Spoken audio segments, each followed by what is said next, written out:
All right, Byron Byrne out of the way. What is everyone been up to? What's going on in the world? Anything exciting happening? I don't know. I kind of had my head under a pile of games. Haven't been paying attention too much. Well, at least you didn't have it under a pile of cardboard like Nintendo wants you to. Yeah. So what did you guys think about that, Labo? Did you both see the previews? Yeah. I can see where they're trying. I think cardboard's a little bit kind of silly, I guess. That's the part that I have a hard time with, because like I get that this isn't for me and that I'm not excited about it, but kids, this thing's awesome. But then you're like, as the parent, you're having to like justify to yourself why I'm going to pre-order this box of cardboard for $80 and then dump my $300 console into it and let my kids go apeshit with it. Like, that's a scary proposition, right? Yeah. I mean, when you think about that total price, it is a lot, but there is a game in there. So if you right, say that it's a $60 game, which it shouldn't be, I mean, then cardboard's $20, which it's not as bad then when you think of it that way. But unless you think about 1-2 Switch and consider that was also a $60 game. And when I say game, I air quoted that. You guys can't see that while we're recording, but I did air quote game around that. Yeah, I've played every game in 1-2 Switch, so I got at least $5 of value out of it. You play that sandwich eating game every other night, and you know it.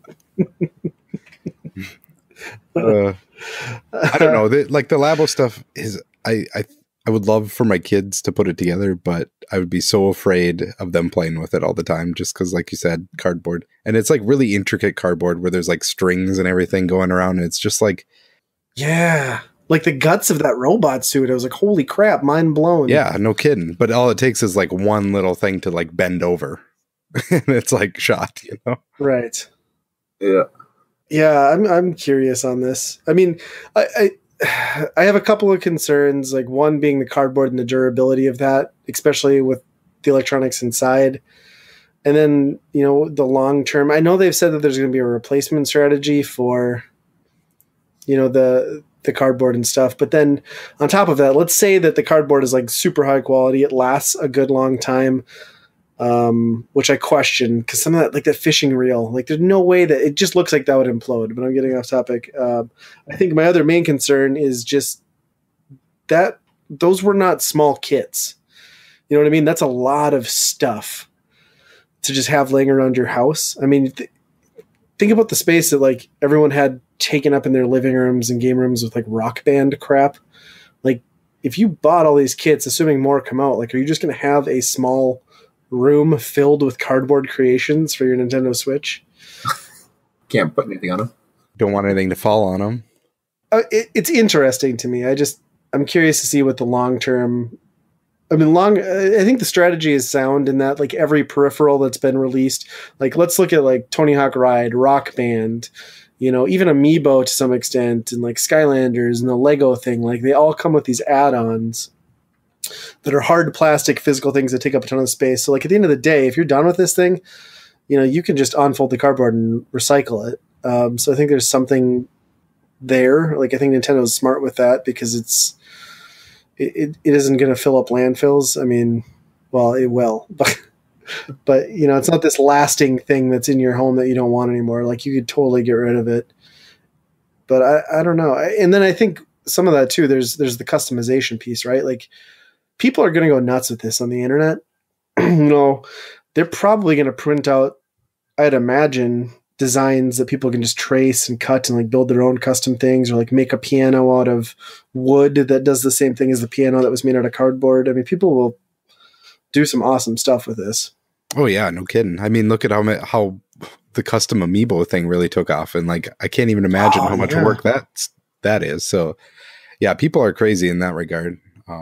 For me, I'm excited to try and trade cardboard into GameStop and see if they'll take it. Oh my god, we should do that video on our channel. Like day one, buy a Labo kit, build it, and then bring it in and just see what they say. What do you mean this piano's not worth anything? It's ridiculous. Spent $80 on it. When does it come out? Is it like early summer? I didn't even really look. I haven't pre-ordered April, I think. Okay. Oh yeah, 420. That was the other joke, right? Got it. Yeah. I don't know. It's frustrating because like it's probably not really this way, but you'd think that Nintendo has a certain amount of resources and money, and they're not putting it into like the Switch Online services and stuff like that, where you have a massive success and you're not putting the full support into it. That I don't know. Yeah, that is a good point. They're porting Wii U games and building shit out of cardboard, and I don't have a virtual store yet. I still have no way to shop your online store. Never mind voice chat. Oh wait, I guess they technically solved voice chat. So, or at least Discord did for them. Yeah. Yeah, that's a good point. I didn't even think about that. It's just so out of left field to the announcement, but it's very Nintendo. Like it's perfectly Nintendo. Right. I mean, this is one of those things that the internet's going to be like, people love it. People are going to mock it. It's just going to be a shit show. I mean, I don't know. If you don't like it, don't buy it, I guess. As a parent, I think it's neat. Right. And I think what they maybe did here was like when the Switch was kind of first announced, do you remember everybody was like, oh, they're going to have a whole bunch of custom Joy-Cons depending on games, Mm-hmm. And I think they took that idea and be like, well, what if we really blew this out and made like custom anything? Obviously, they had to go the cheaper route with cardboard here to make that happen. But I think that's kind of the direction that they were thinking, maybe. I mean, it definitely shows off the versatility of all the extra doodads that they put in there that nobody outside of a couple Nintendo properties is utilizing. And like the IR sensor, and the infrared sensor. And yeah. It's cool. Right. I think it's good that this came out now instead of at launch, because I think that would have made kind of a mockery of their launch. But I think at this point, so I think one of the things too is that what the Switch, although the Switch is like a resounding success, what it doesn't have necessarily is that casual market that Wii people, like the Wii got that because everyone could play Wii Sports, right? So like I think this is the one thing that like somebody who's not going to buy a Switch otherwise, like a mom or a grandpa or just some kid could be like, wow, look at this cool thing I can build, and maybe they're going to get some residual like general, public interest into a product that they wouldn't otherwise, which is great because they know they've already captured the attention of gamers. Oh, right. Yeah. And I mean, when you think of just the fact of building these too, like I would put a lot more into this than like Legos. Like Legos are fun, just as fun to build, but there's not like a lot of systems and interactions and being able to see how this machine actually works. Like I think this one would, Right. And cardboard hurts a whole lot less to step on. Yeah. So there's that. I don't know. It's $80 worth of cardboard. Yeah, it's That's more true. more like a mental hurt. Yeah. Yeah. There's an article I was reading about it, and that's what they're describing is the building process of the whole cardboard items and stuff is what they were kind of hoping that would get, I guess, parents' involvement with the kids. I don't know who it was by, but I can kind of see that reasoning behind it, I guess. Yeah. Yeah, I think that's what I'm excited about. I think I will probably grab these kits and build them with my kids. I mean, they're pretty... It's a pretty smart way to get kids to do something different with video games, besides like a shitty, like Mario's Lost in Time or something like that. Yeah, for sure.